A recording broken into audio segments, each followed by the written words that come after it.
Bismillahirrahmanirrahim. Assalamualaikum warahmatullahi wabarakatuh. Ketemu lagi ya. Ini ngebahas tentang ya teman-teman yang di sini soalnya kepo tentang hal ini juga, jadi kita bahas sekalian. Hawa keberadaan atau haki housoku haki, kenbun soku haki, atau wangsit lah kalau bahasanya orang Jawa, atau diperlihatkan masa depan entah itu bencana ataupun apa.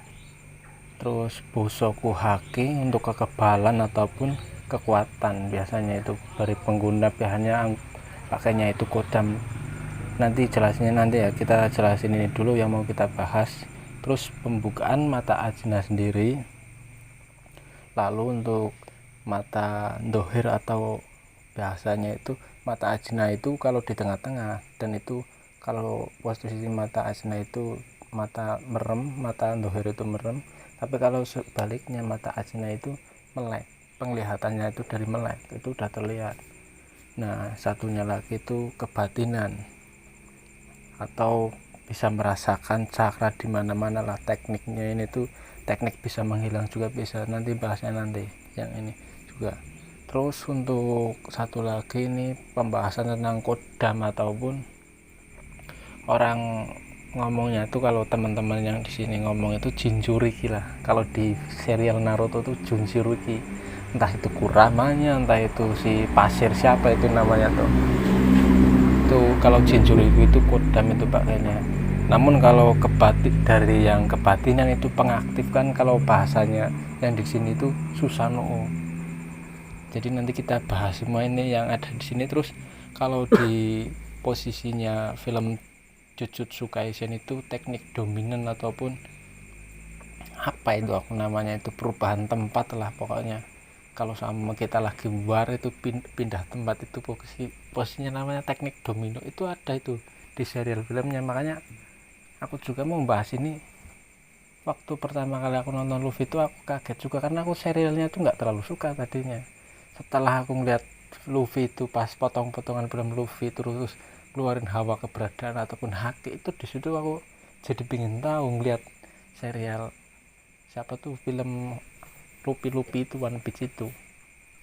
Kalau untuk Naruto sendiri aku udah tahu dari dulu, makanya posisinya itu di film Naruto itu ada yang ibarat kata posisinya hampir mirip-mirip kayak di alam sebelah. Kekuatan di alam sebelah itu hampir mirip kayak di film Naruto, makanya ini mau kita jabarin dulu.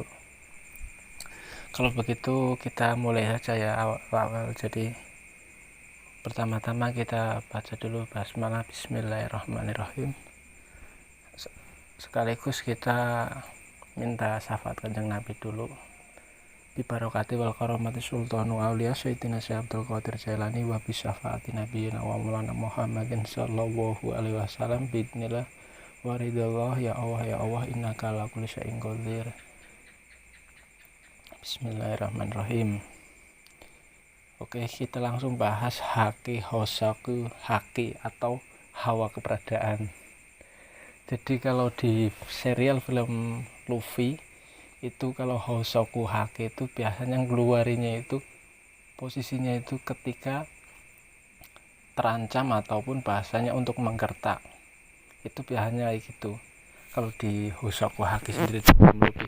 Tapi kalau posisinya itu di alam sebelah itu bukan, orang-orangnya itu nggak pingsan. Kalau di alam sebelah itu orangnya itu nggak pingsan kalau kita ngeluarin itu hawa keberadaan. Jadi orangnya itu nggak pingsan, melainkan jinnya itu di alam sebelah pada kabur, nggak berani untuk maju pun nggak berani, mereka langsung kabur. Jarak sama kita sekitar ukuran 50 meter 100 meter, mereka ngejar nggak berani maju. Itu mereka itu udah ketakutan duluan, padahal kita nggak ngapa-ngapain, cuman ngeluarin haki hosoku bahasanya itu. Tapi kalau di bahasa tempat spiritual kita ini, tempat pondoknya Pak Den, itu hawanya kita, hawa positif kita sebetulnya itu karena kita sering dzikir, sering puasa, terus pikiran kita jernih, batin kita juga nggak mikir yang enggak, nafsu kita kekontrol, itu baru keluar yang itu hosoku haki. Itu keluarnya dari situ, timbulnya itu kita mampu ibarat kata mekak babakan hawa songo, pikiran kita nggak suka kelaluan kesana kemarin, itu baru mulai aktif bahasanya, mulai ngisi hawa itu tuh mulai ngisi. Jadi hosoku haki itu kalau di kehidupan manusia sendiri itu keluarnya dari situ, tergantung orang itu posisinya, tingkah laku orang itu mempengaruhi banget, entah itu perilaku, entah itu akal pikiran, entah itu hawa nafsu, entah itu emosional, itu ngaruh banget. Apalagi di dalam posisi itu untuk meningkatkan hosoku haki itu harus puasa, iya dikirnya ya harus kuat, sholat malamnya sepertiga malam itu harus kuat. Jadi hawanya itu baru keluar, itu pun tipis-tipis keluarnya. Untuk awal-awal paling tidak membutuhkan beberapa bulan baru hawanya itu baru keluar sedikit-sedikit. Itu pun kalau puasanya goal, bahasanya ujiannya lolos baru hawa itu keluar. Tapi kalau posisinya masih puasa-puasa kayak teknik orang awam, ya pikiran kita masih semrawut, babakan hawanya songonya nggak bisa untuk mekak, ya susah, hitungannya susah, ribet lah hitungannya untuk mengaktifkan hawa itu tuh susah. Jadi hawa soku haki sendiri kalau di film Luffy itu posisinya itu mampu membuat yang mental kecil itu posisinya itu langsung pingsan. Tapi kalau di alam sebelah ataupun alam jin itu mampu membuat mereka itu langsung takluk tanpa perlawanan.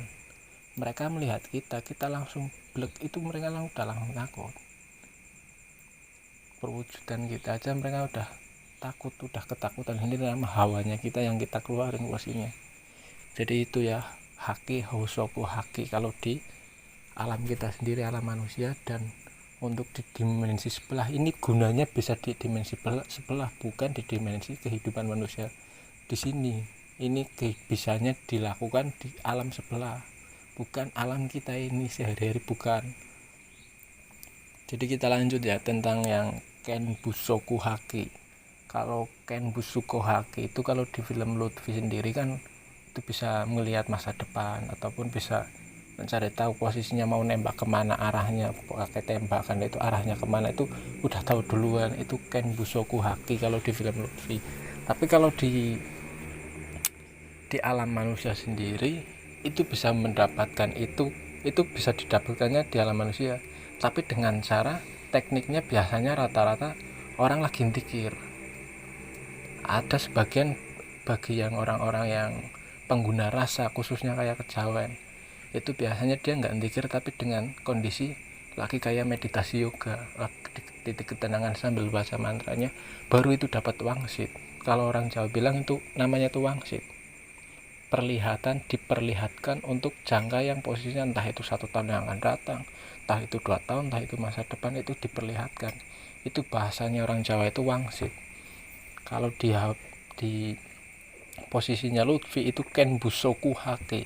Ini aja aku sambil baca Ken Busoku ataupun ini tentang Lutfi itu ini sambil baca karena masih baru-baru kemarin sore aku tahu tentang film-film Lutfi.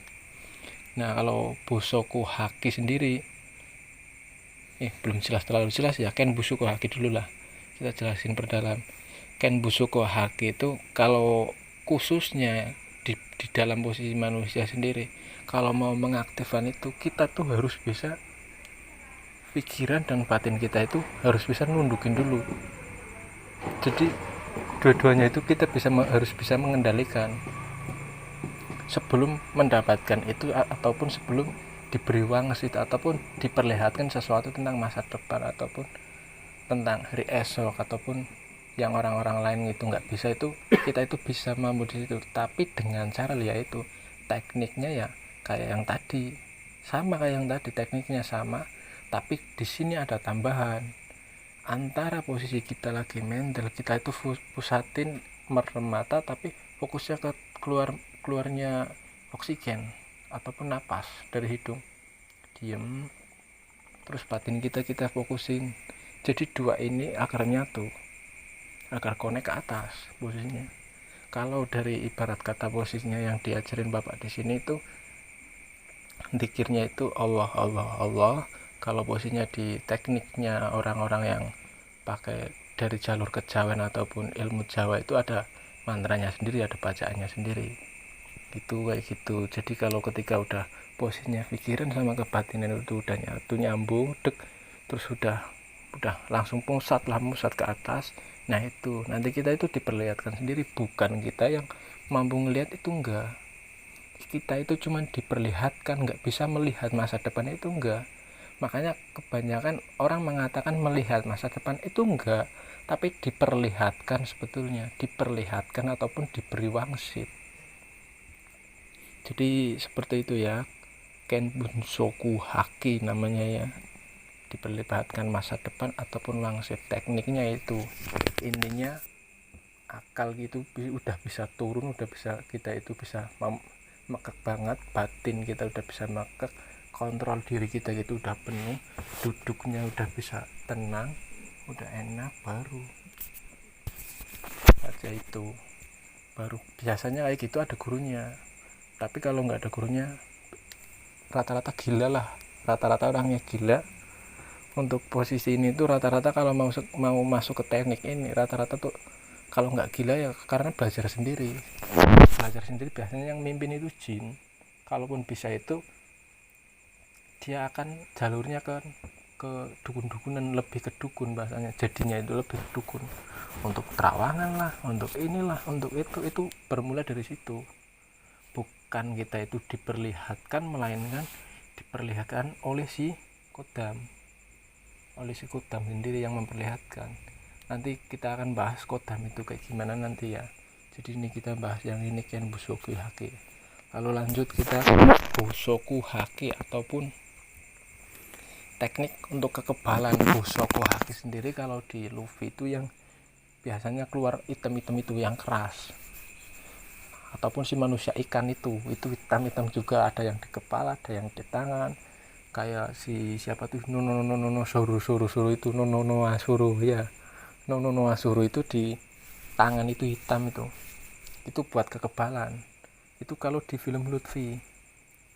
Tapi kalau di dunia manusia sendiri penggunaan itu caranya kodam itu energi kodamnya yang sebetulnya yang masuk, diam itu melapisi di kulit kita, di badan kita, jadi kita itu jadi kebal, kulit kita itu kebal. Itu biasa dilakukan kalau orang dulu itu buat pendekar. Nah kalau sekarang biasanya yang masih ada itu di Bali, terus di orang-orang yang pengguna pembelajaran tentang dunia kayak gitu, terus orang-orang Dayak sendiri yang nyampe sekarang itu masih diperlihatkan karena itu buat ritual kayak gitu. Kayak mereka itu kan budaya mereka, jadi kita nggak usah ikut campur tentang itu. Jadi itu yang masih melekat di Indonesia sendiri kan kekebalan ataupun kekuatan itu dari, kalau bahasanya Lutfi, Bunsoku Haki. Tapi kalau dari manusia itu untuk kekebalan itu penggunanya itu sebetulnya psikodam masuk, energinya menyatu, baru dia kebal. Kalaupun untuk mukul ya kekuatannya bertambah berkali-kali lipat kayak gitu ya. Kalau untuk posisinya pengaktifannya Bunsoku Haki itu aja kadang aktif kadang enggak, kayak gitu tuh nggak bisa asal dipertontonkan. Makanya seringnya itu aktif ketika kekebalan, aktif itu ketika posisinya lagi mau celaka lah, mau dicelakain orang, itu baru aktif. Nggak lagi apa-apa tiba-tiba digebuk dari belakang, nggak lagi apa-apa tiba-tiba digebuk samurai dari belakang, itu langsung aktif sendiri, kebal tanpa mantra pun. Biasanya yang ibarat kata aktifnya khusus kayak gitu itu langsung aktif. Tapi ada juga yang harus pakai mantra. Kalau di kejawen itu harus pakai baca mantra dulu, metek, baru ibarat kata posisinya itu jadiin set gitu. Kalau bacanya udah itu langsung badan itu langsung ngeras, udah ngeras baru itu kebal, pukulannya pun bertambah damage-nya. Nah untuk pengaktifannya biasanya ketika pakainya kodam itu biasanya sebelumnya udah pernah puasa, entah itu puasa apa. Ada yang dari mulai pengisian, ada yang mulai dari orang itu puasa dengan teknik puasa, nanti ada yang datang sendiri, ada yang pakai mantra tapi sambil puasa, entah itu mantra khususnya di mana, tempatnya itu di mana itu kembali ke orangnya melakukan itu biasa dipakai di orang-orang zaman dulu di tanah Jawa khususnya itu, entah itu tanah Jawa, entah itu orang Dayak, entah itu orang khususnya orang Mana, Sumatera kayak gitu. Itu memang biasa digunakan. Tapi di posisi filmnya Luffy memang namanya Bosoku Haki, tapi kalau di Indonesia sendiri itu kebal, orang kebal namanya, julukannya itu orang kebal, tapi sama penggunanya itu sama. Jadi kurang lebihnya seperti itu ya kalau untuk teknik ini. Nah, kalau untuk teknik mata ajna sendiri, pembukaan mata ajna ataupun cara membuka mata ajna sendiri, kalau dari Hindu itu mata ajna itu biasanya itu orang-orangnya itu untuk melatih mata ajna, kalau orang Hindu cakra mata ketiga bahasanya itu fokusnya itu di sini sambil merem. Kita bahasnya ini mata ajna secara rincinya ya. Sebelum posisinya itu mata ajna terbuka, orang itu juga itu harus bisa tenang, relax banget dirinya. Kalau bahasanya itu orang yoga lah. Orang yoga itu tangan di atas dua, relax banget, relax. Ketika ibarat kata ada yang pakai mantra, ada yang enggak, cuman diam dong, ada yang pakai mantra. Itu pembukaan untuk mata ajna. Itu pun kalau orang yang pikirannya itu sulit untuk mengontrol pikiran itu, wah lama banget, mau belajar berapa tahun pun susah, karena teknik itu memang harus butuh konsentrasi. Terus pikiran kita itu jangan sampai melayang, batin kita itu jangan sampai ikut ngomong juga. Nah, nafsunya juga kita sebelum melakukan itu, belajar itu harus dikontrol. Nafsu ego kita gitu tundukin dulu, maksudnya duduknya itu. Setelah itu semua ibarat kata kita bisa kontrol, baru duduknya kita didampingin guru, baru kita mulai. Nah, nanti aktifnya itu juga awal-awal samar banget, runyam, nggak jelas. Nah, itu tuh kita juga posisinya harus bisa bedain antara imajinasi otak atau karena kita itu saking menggabung-gabungnya pingin bisa. Karena dari posisinya itu manusia sendiri ada yang menggebu-gebu banget sampai berhalusinasi, orang halu lah bahasanya lah, halusasi, pokoknya kayak gitu, orang halu-halu gitu, kayak gitu. Itu kalau orangnya menggebu-gebu banget.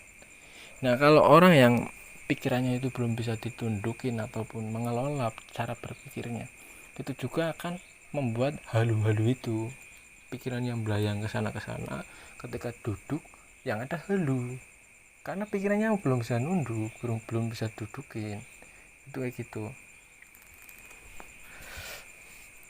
Nah, kalau tradisinya Hindu dulu, posisinya ini aku bacain ya dari Wikipedia, mata ajna ataupun cakra mata ketiga adalah cakra utama keenam dalam tubuh menurut tradisi Hindu.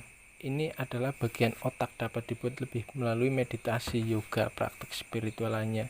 Dalam tradisi Hindu, ini menandakan pikiran bawah sadar hubungan langsung dengan Brahmana. Tapi ini melalui Wikipedia.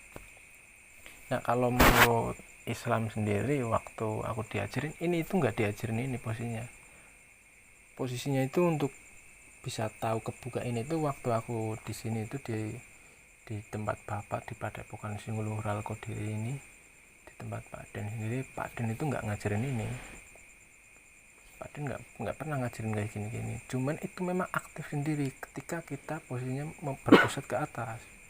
Ketika kita mampu menutup babakan hawa songo, kita mampu mekak sendiri, kita mampu akal kita itu kita posisinya itu benar-benar kontrol, kita mampu kontrol pikiran, kita mampu kontrol batin. Ketika tubuh ini udah tenang banget, duduknya udah tenang, udah enak banget, baru posisi itu dikruh pas nyebut Allah.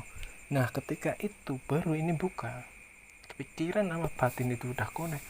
Ini tuh dari bawah itu buka, kita udah bisa fokus ke ini.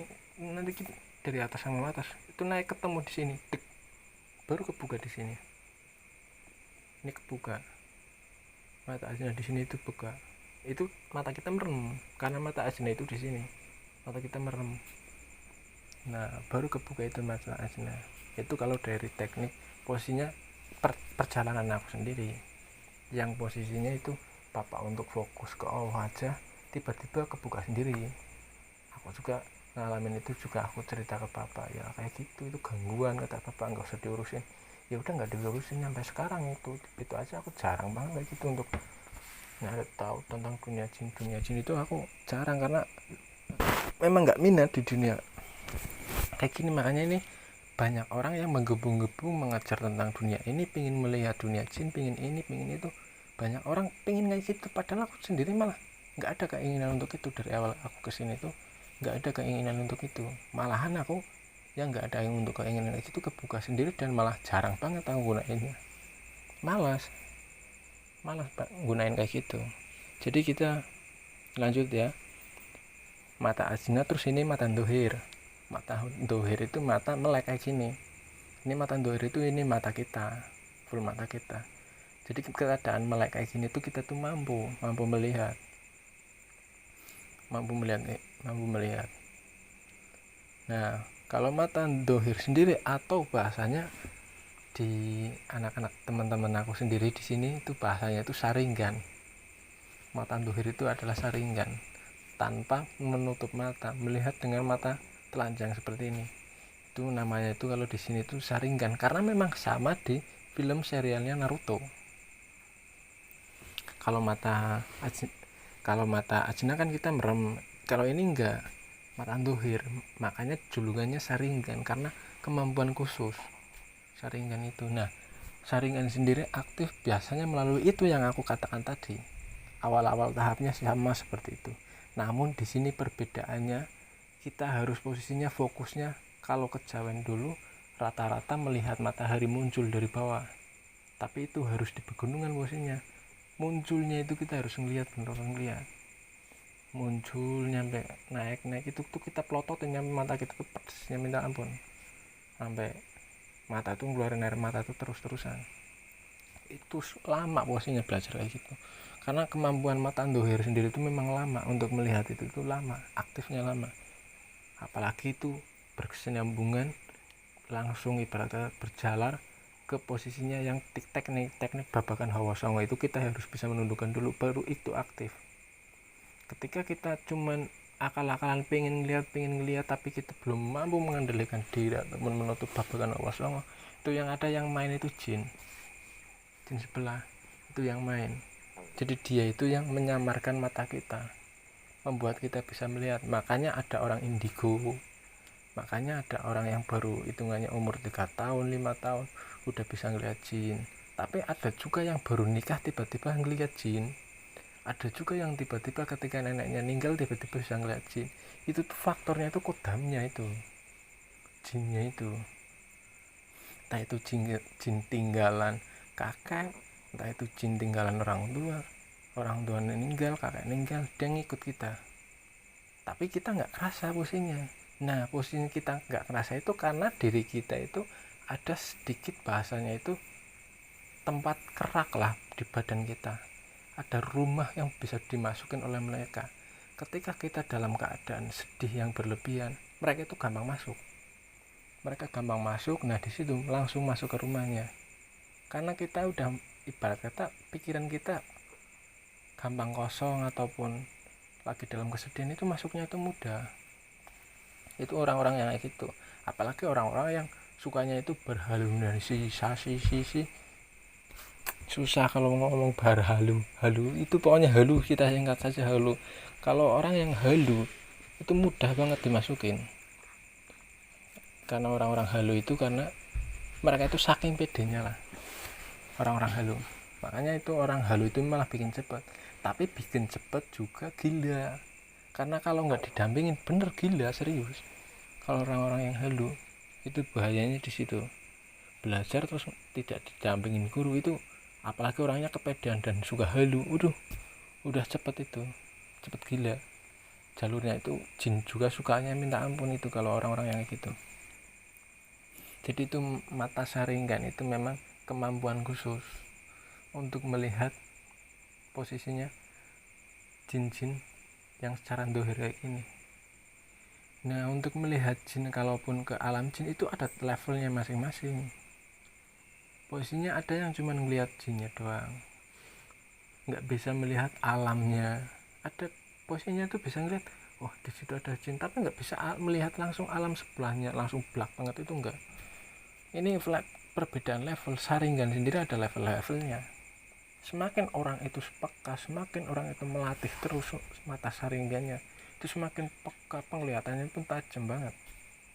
Itu saringan, teknik saringan itu memang berlevel-level. Nah, kita bahas kebatinannya ya. Kalau saringan ini udah, kalau untuk yang lebihnya aku nggak mau ke ngomongin yang karo teknik saringan, karena ini semakin ke dalam takutnya kalian malah mencoba awam, malah mencoba lebih baik kesini nanya bapak, ataupun mau gimana, mau mondok ataupun apa, lebih baik langsung nanya ke bapak. Nah, kalau ini ke posisinya ini aku jabarin itu biar kalian itu paham, awamnya kalian itu biar nggak terlalu awam banget, pengetahuan setidaknya tahu lah kodam itu kayak gimana, jin jurik itu kayak gimana. Jin jurikinya, jin itu memang posisinya kalau udah ngelapisin kita, ya kemampuan kita ya udah, apalagi kalau nyampe penyatuan itu udah bisa jadi kayak dukun. Tekniknya udah bisa kayak dukun, udah bisa buat santet ini itu udah bisa. Itu saringan padahal. Nah, ini ke kebatinnya. Kebatinan sendiri itu rasa ataupun merasakan cakra dalam di mana-mana cakranya. Jadi kita tuh merasakan untuk kebatinan di daerah sini tuh dari kebatinan saja. Mata kita melek, kita nggak pakai mata ajna, kita nggak pakai mata dohir, dalam batin aja kita mampu ngerasain, oh di belakangku ada, di sono di pojokan ada, oh di sono ada. Itu kita mampu banget, kita ngerasain banget dari kebatinan kita. Itu kebatinan itu bisa aktif banget. Walaupun aku duduk di sini bahasanya, itu aku bisa merasakan orang-orang yang ada di rumahku, di kampung lah, di kampungku di Jawa Tengah sono. Atau aku bisa ngerasain keluarga aku lagi ngapain, jam segini masih pada tidur apa udah pada bangun, kayak gitu tuh bisa ngerasain. Itu dari kebatinan, dari rasa namanya. Nah, kita bahas yang kebatinan lagi, lebih ke dalamnya lagi. Teknik menghilang pun bisa dilakukan dengan dari kebatinan. Tapi posisinya kebatinan itu untuk bisa kita menghilang di alam jin maupun di alam manusia itu dari kebatinan juga. Semakin tajam kebatinan kita, semakin kemampuan kita itu meningkat, kebatinan kita itu benar-benar udah aktif banget. Kita itu ketika kita ngamalin apa sesuatu kayak gitu, kita itu cepet, amalannya itu cepet tembus bahasanya, cepet tembus. Kalau udah tembus, kita bisa menghilang di dunia manusia, kita bisa menghilang di dunia jin. Dalam artian menghilangnya kita nggak bisa dilihat mereka di alam sebelah. Sama kayak aku saat ini gini, contoh ya, aku saat ini kan kayak gini, itu pada nonton ini, pada nonton. Nah, aku bisa menghilang dengan bacaan itu, mantra itu yang pernah diajarkan bapak. Itu ada ayatnya di Al-Quran sih, aku nggak usah jelasin lah yang ayat apa, nanti kalian malah ikut-ikutan. Jadi ini aku cuman bahas di ini doang. Ada bacaannya dari Al-Quran, dan itu untuk teknik menghilang di alam manusia maupun jin. Ketika aku main ke alam jin, aku menghilang pun aku bisa. Di alam manusia aku menghilang pun aku bisa, tapi yang gak bisa dilihat mereka posisinya. Tapi kalau manusia ya bisa ngelihat kayak gini, masih utuh di sini. Tapi kalau di alam jin mereka nggak mampu ngeliat aku. Itu ada caranya memang. Nah, kebatinan sendiri semakin aktif, semakin duduknya itu nyaman, tentram, semakin orang itu mengasah terus menerus mendekatkan ke yang maha kuasa. Itu ketika dia udah mulai aktif, itu jatuhnya itu kerinegan. Mata itu kita udah aktif. Jadi ini ketika mata aslinya udah aktif, terus mata dohir aktif, kebatinannya itu aktif penuh, tiga itu nyambung semua posisinya. Tiga nyambung, terus akal sama emosi kita sama egoisnya kita itu kita mampu menundukkan, barulah jadi Rinnegan. Rinnegan sendiri itu udah kemampuannya itu udah bikin Susanoo pun bisa. Itu kalau di film Naruto itu bisa bikin Susanoo, udah bukan lagi Sharingan tapi Susanoo. Itu aktifnya memang dari kebatinan. Susanoo itu bukan dari luar. Itu kita pun bisa merubah-rubah. Susanoo itu bisa merubah-rubah, bukan kayak di film Naruto kan Susanoo kan satu doang itu perubahannya. Itu enggak, ini Susanoo nya itu bisa berubah macam-macam. Kita pengennya apa itu bisa berubah. Kalau Kodam Jin perubahannya itu antara 5 nyampe 10 nyampe 100, itu kita itu bisa lebih, tergantung kebatinan kita itu. Semakin kita gembleng banget, perubahan kita bisa tinggi banget, bisa merubah apa aja, bisa berubah wujud apa aja, tapi di alam jin perubahannya itu, bukan di alam manusia. Ini teknik ini tuh bisa digunakan di alam jin semua, bukan di manusia. Kebatinan sendiri itu kalau udah kebuka ke titik renegan. Jadi teknik renegan itu bisa aktif itu posisinya ketika mata ajna udah aktif, mata duhur udah aktif, terus akal kita udah mau mekak, babakan hawa songo udah mekak, terus posisinya itu pikiran kita udah terkontrol banget, kebatinan udah kekontrol banget, emosional kita udah kekontrol banget, kita berpikirnya selalu positif, berpikir positif terus, nggak ada negatifnya. Kalaupun negatif tuh kita langsung istighfar, langsung imut, langsung keingatan nama yang maha kuasa, itu cepat aktifnya. Ketika itu aktif, semua itu dari badan kita itu langsung blik jadi satu, baru dia aktif buka renegan. Nah baru ketika itu udah ngebuka deh, baru renegan itu aktif. Susanoo nya mau jadi gedein, mau jadi kecilin, mau rubah wujud, itu terserah kita, kembali ke kita. Tapi di posisi ini biasanya kalau orang udah mencapai titik ini, para spiritual lain itu ngelihat kita aja udah kesusahan. Mereka pengen lihat siapa yang ikut kita, siapa yang barang kita yang ikut kita, ataupun gimana saya itu kemampuannya nyampe mana, itu mereka udah kesusahan. Kalau nyampe teknik renegan ini aja lah, itu mereka udah kesusahan banget. Spiritual lain itu udah kesusahan. Spiritual lain itu udah kesusahan. Bahasanya tuh ketika kebatinan kita itu benar-benar aktif banget, kita tiga itu udah penyatuan semua, tiga itu dari 3 titik itu udah penyatuan, mereka udah kebingungan. Kita itu mencari tahu tentang diri kita itu mereka udah kebingungan.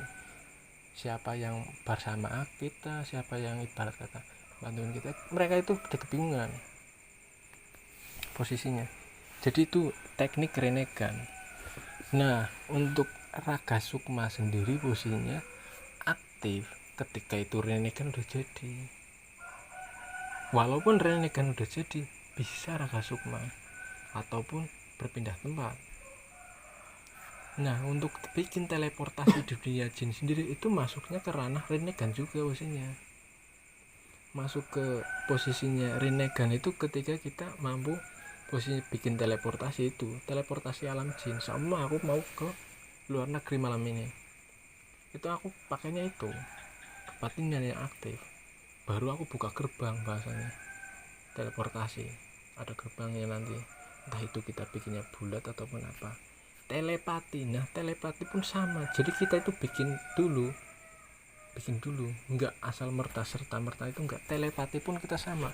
Untuk telepati kan kayak gini tekniknya. Kalau dengan caranya memang kayak gini. Kalau telepati kayak gini, kita fokus ke batin kita, pikiran kita itu gelap semua, udah nggak mikirin apa-apa, baru kita mau manggil siapa, mau ngobrol sama siapa, itu baru, itu pun kita harus connect dulu, sebelumnya kita udah bikin titik bahasanya baru, karena itu sistemnya itu langsung, bahasanya itu apa ya, jaringannya itu kencang banget.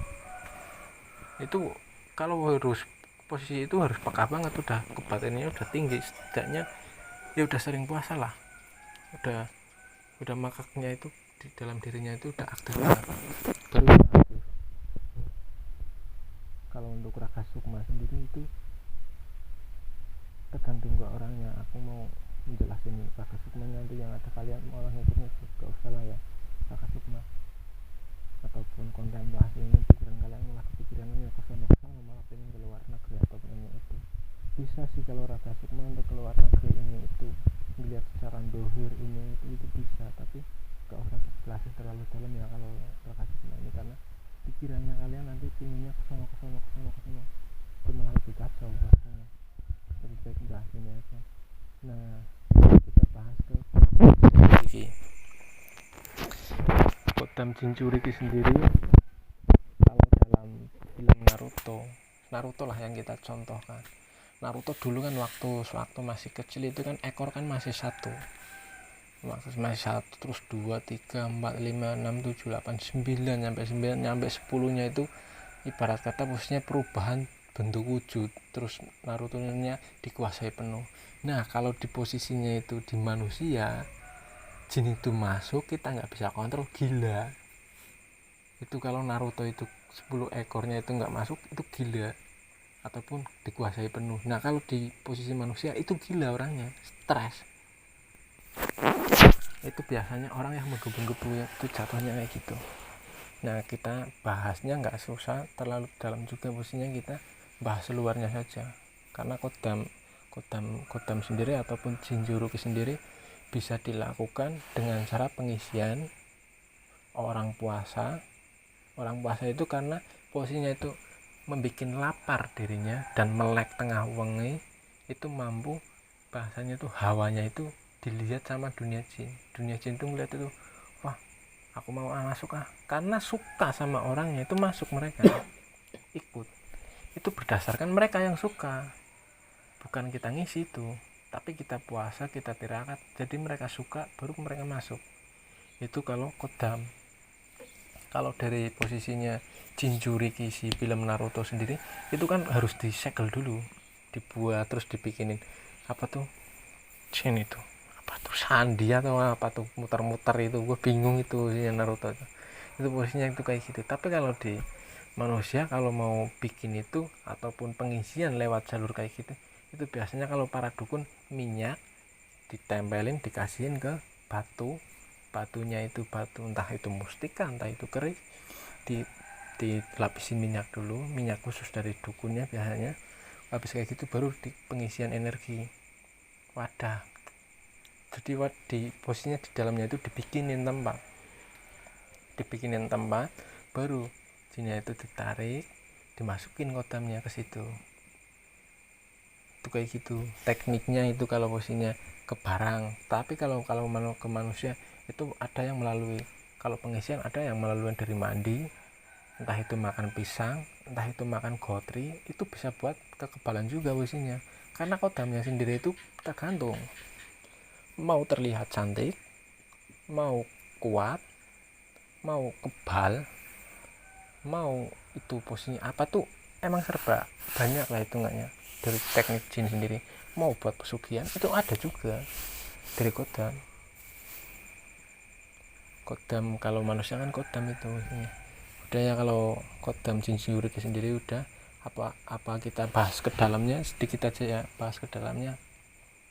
Kalau ke kodam Jinchuuriki, kalau di serial Naruto, ketika dia posisinya udah mampu mengendalikan itu Jinchuurikinya, dia akan mempunyai cakra yang banyak dan dia posisinya bisa menggunakan kekuatannya. Nah kalau di kodam sendiri, ketika posisinya itu udah bisa sampai ibarat kata full menggunakan, walaupun belum full menggunakan tapi mampu melihat, itu mereka biasanya bisa melihat bahasa yang kayak diperlihatkan masa depan, entah itu posisinya itu bisa menyembuhkan orang sakit, itu pakainya si kodam itu. Tapi kalau sakitnya itu yang berbau-bau tentang dunia jin, baru dia bisa gunainnya, karena yang bantu itu ya kodamnya bukan orangnya. Kalau di Jinchuuriki posisinya Naruto sendiri, dia ketika mampu menggunakan Jinchuurikinya mengendalikan penuh kayak Naruto itu nyampe jadi posisinya itu Kurama ya namanya itu Kuramanya itu nyampe bisa ngobrol bareng kayak si Naruto kayak gitu, itu udah jos. Sama kayak kalau pakai kodam yang pakainya itu rata-rata yang pakai itu dukun ketika udah penyatuan sama si kodam itu ya kuatnya kayak Naruto itu, kayak di film Naruto itu kuat buat nyantet maupun apa itu melet ataupun apa itu udah kuat. Itu kalau nyampe ke titik penyatuan, karena penyatuan sendiri susahnya minta ampun. Memang aku sendiri aja kesusahan, bukan berarti aku bisa, tapi ini aku berdasarkan apa yang aku alami. Aku nggak bisa kesana bahasanya, cuman apa yang aku alami itu sedikitnya aku ceritakan ini biar buat pemahaman orang-orang awam. Niatnya aku tuh buat pemahaman doang, nggak lebih. Ditonton enggak ataupun enggak, aku bodo amat, yang penting aku cerita untuk ibarat kata orang-orang awam setidaknya ngelihat lah, biar buat pembelajaran kalian bahwa kayak gini itu memang ada, tapi kita wajib mempercayai. Iya, karena itu percaya dengan hal gaib itu memang sebagian dari kewajiban kita, karena kita itu mengimani kegaiban memang, dan itu memang harus yakin. Maksudnya mengimani kegaiban itu kita harus yakin, tapi kita harus tahu maksud dari memahami kegaiban sendiri itu kayak gimana. Allah menciptakan seluruh dunia ini itu kita harus mengenali itu, maksudnya mengenali diri dulu. Kalau kita udah mengenali diri sambil kita digembleng oleh guru kita, baru keluarnya itu nanti kita tahu sendiri-sendiri, sedikit-sedikit itu dibukakan sedikit-sedikit pengetahuan tentang dunia sebelah ataupun dunia manusia. Cara berpikir kita juga itu keriset sendiri, kalau kita itu benar-benar untuk meminta ke Yang Maha Kuasa. Jadi Jinchuuriki nyampe situ aja, kita langsung ke kebatinan dalam diri ataupun Susanoo. Ini beda dari Naruto, si Sasuke. Kalau si Sasuke itu cakranya itu gampang nipis karena menggunakan Susanoo, tapi kalau di kebatinan enggak, dia sifatnya kuat terus. Asal fisik kita itu kuat, kita biasa olahraga, kita biasa melakukan hal berat-berat, napas kita panjang, itu udah kuat, itu full damage. Itu kebatinan kita itu kalau udah tinggi, terus kita sering olahraga, sering nahan napas selama 3 menit, 4 menit, 5 menit, itu udah kuat, juara banget itu. Karena itu mampu bikin Susanoo-nya itu udah kuat banget itu ya. Itu tergantung si Susanoo, itu tergantung diri kita.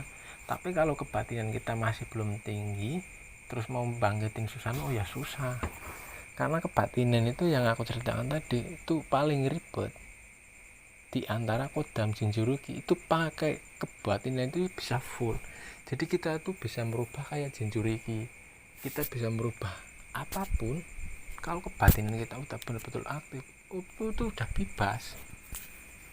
Mau pakai jurusnya siapa itu namanya, si Nagato ya. Nagato itu rombongan Uchiha, klan Uchiha. Klan Uchiha itu klan apa itu namanya, itu yang pakainya itu jaket itu. Namanya aku lupa, kayak gitu film Naruto itu. Ototsuki, Akatsuki, bukan Ototsuki. Itu rombongan Akatsuki itu yang digunain Pain, yaitu namanya itu Pain. Nagato itu Pain. Itu yang pakai Shibaku Tensei ataupun apa tuh namanya satunya? Shinra Tensei ataupun Shibaku Tensei. Kalau Shinra Tensei kan dia kan penghancur. Shibaku Tensei-nya kan penarik. Apa kebalikannya gua nggak tahu, pokoknya itu narik bisa, buat ngancurin memang bisa kalau udah aktif kebatinan. Karena kebatinan aktif itu Rinnegan itu aktif langsung. Rinnegan aktif, kebatinan aktif banget, Rinnegan nyampe. Jadi itu posisinya mau kita bikin Susanoo, mau kita bikin Jinchuuriki, mau kita bikin kayak gimana, itu aktif. Itu aktif semua posisinya. Aktif semua. Nah, posisinya kalau udah aktif semua itu, kita mau bikin Susanoo itu bisa banget. Lebih gede bisa. Nah, posisinya ketika kita itu Rinnegan itu sebenarnya aktif, kita mau ngapain itu bisa, itu kita biasanya terlenanya di situ. Bagi aku yang melakukan di sini itu pencarianku jati diriku ataupun mengenali diriku ataupun mencari cintanya Yang Maha Kuasa, Allah Ta'ala, itu kalau aku terlalu mengikuti keinginan untuk di situ ataupun terlalu mengikuti muter-muter di situ, ya udah pengetahuanku cukup di situ. Tapi karena ibarat kata posisinya itu bukan ibarat kata, tapi posisinya Bapak itu menganjurkan jangan terlena oleh tipu daya mereka, yaitu jin. Kita harus melewati itu. Makanya aku juga nggak fokus di situ, ngelewati lagi, naik lagi, nggak di situ, nggak bulat di situ. Aku ninggalin itu, entah itu Rinnegan, entah itu posisinya itu kebatinan, itu aku ninggalin itu karena fokusnya aku juga bukan itu. Fokusnya aku tuh ke atas terus, bukan di situ. Lajunya aku laju ke atas, bukan di situ. Makanya disuruh ninggalin hal itu, makanya aku tinggalin, nggak aku pikirin itu. Baru itu posisinya Kalau itu udah bisa ninggalin itu, baru kita mendapatkan hal lain lagi di luar posisinya itu haki-hakian ataupun mata-mataan ataupun kodam-kodaman ataupun kebatinan maupun renekan. Itu kita ngelewatin hal itu, lewat jauh, kita masuk ke dalam diri kita banget, baru ketika kita itu udah mikir la ilaha illallah, itu baru lep hilang. Itu dalam arti hilang itu ya nggak usah jelasin bab itulah. Kalau mau jelasin bab ini tuh biar bapak, kita jelasinnya yang kayak gini aja. Oke, sekiranya hanya itu aja yang bisa saya jabarkan. Kalau kurang posisinya kurang jelas, kalian bisa komen, nanti aku jabarin. Kalau kalian pengen tahu banget, mungkin kalian bisa silaturahmi ke sini, ke tempat padepokan bapak ataupun Raden Mas ataupun Pak Den Silo Luhur Al-Qodiri, baru nanti aku jelasin. Kalau langsung nanya bapak ya nanya bapak biar tambahin jelasinnya. Kalau aku kan berdasarkan pengalaman aku di sini, ini belajar aku di sini posisinya. Kalau nanya bapak kan lebih luas, orang bapak itu udah 20 tahun lebih, 22 tahun kalau bapak menjalani spiritual, bapak 22 tahun, makanya udah nggak di posisi ini banget. Ini tuh udah nggak dibahas, bapak malah jijik bahas kayak gini. Ini aja karena aku posisinya itu baru-baru kemarin, hitungannya kemarin sore lah, anak curut bahasanya, anak kemarin sore, jadi bahasa kayak gini. Karena juga posisinya terlalu banyak lah di luaran sono, bahasnya itu nggak jelas semua. Makanya ini aku posisinya dedar, aku bahas sejelas-jelasnya kayak gini, biar kalian itu orang awam itu tahu sebetulnya. Karena banyak di luaran sono yang didampingi kodam dan posisinya itu ngomongnya kesana kesini kayak orang joget. Iya pokoknya ngomongnya kesana. Makanya aku kadang bukannya aku ngetertawain, tapi kok pede kayak gitu. Cobalah main-main kesini, kalau enggak kita ketemuan lah di mana, bukan ketemuan orang tapi ketemuan secara tak terlihatnya lah. Udah bisa apa belum kayak gitunya. Makanya biar nggak pikirannya tuh kesono, karena terlalu aku masuk ini ya, aku cerita ya, aku masuk di grup Facebook, entah itu Makrifat, entah itu Sedulur Papat Lima Pancer, grup-grup di Facebook kayak gitu. Itu aku masuk itu sekitar 15 kalau nggak 17 grup. Tuh omongannya itu buset, ngeri, toksik semua. Serius, toksik semua. Gue di mentah-mentahin, serius. Aku aja di goblok ini ya, aku sampai bingung sendiri mau jawab apa. Tapi lebih baik ya aku ngerasa aku goblok, aku nggak tahu, aku nggak tahu bab itu, aku nggak tahu ini. Karena mereka kata-katanya itu loh tinggi banget, makanya aku heran. Ketika kita mengatakan ya udah coba lacak aku, coba ini aku, itu mereka diem, nggak mau balas. Aku aja bingung, harus nunjukin muka lah, inilah itulah. Aku aja sampai bingung, kok ini kayak gini ya. Aku nyampe geleng-geleng sendiri di grup. Makanya ini aku buat kayak gini terus terang, karena posisinya di grup terlalu banyak, di YouTube, di Facebook itu banyak banget yang pembahasannya itu ngalor ngidul nggak jelas. Makanya ini aku dedar kayak gini, lebih baik biar aku perjelas kayak gini. Kalau pengen lebih jelas lagi detailnya, itu main-main kesini ke pondok lah, biar tuh kalian tuh lihat. Karena di sini tuh kayak gitu tuh buat mainan doang. Ketika dalam keadaan posisinya udah 2 minggu puasa berpuasa, nggak ngelakuin apa-ngapain kayak gitu, kita nyari kesenangan lah, bercandaan lah dengan cara main-main di alam semesta ya. Karena di sini itu kayak gitu buat main-main, bukan buat ibarat kata melihat masa depan, terawangan, melihat jin, melihat kodam, ini itu enggak kayak gitu. Di sini hal kayak gitu buat mainan, dan di sini tidak diperbolehkan mendalami itu, harus melewati itu buat main-main doang di sini. Karena itu sifatnya hidup ini tuh sebentar. Karena posisinya itu manusia itu kan umurnya cuman berapa lah hitungannya. Ini tuh sebetulnya itu bonus, hal kayak gitu tuh bonus, tapi malah dicari sama manusia. Aku aja heran. Kurang lebihnya seperti itu. Pengen nanya ya nanya di komentar, pengen nanya full silahkan kesini, nanti aku jawab. Kalau enggak nanti bapak yang jawab. Kurang lebihnya kayak gitu ya, kurang lebihnya mulu. Ya udah, kita kirim Al-Fatihah 1 kali untuk diri kita semua. Semoga diridhai Allah terus menerus, semoga dipermudah pengetahuan kita, semoga enak hidup kita, ditemukan sama guru-guru yang lebih baik, dipertemukan ke orang-orang baik, agar pemahaman diri kita, agar kedepannya pengalaman-pengalaman hidup yang akan kita jalani kedepannya itu dipertemukan dengan orang baik ataupun kehidupan yang baik oleh Allah Ta'ala.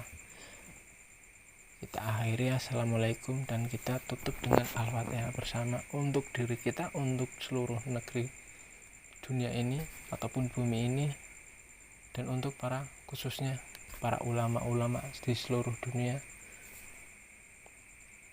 Kita mulai ya. Al-fatihah. Tutup.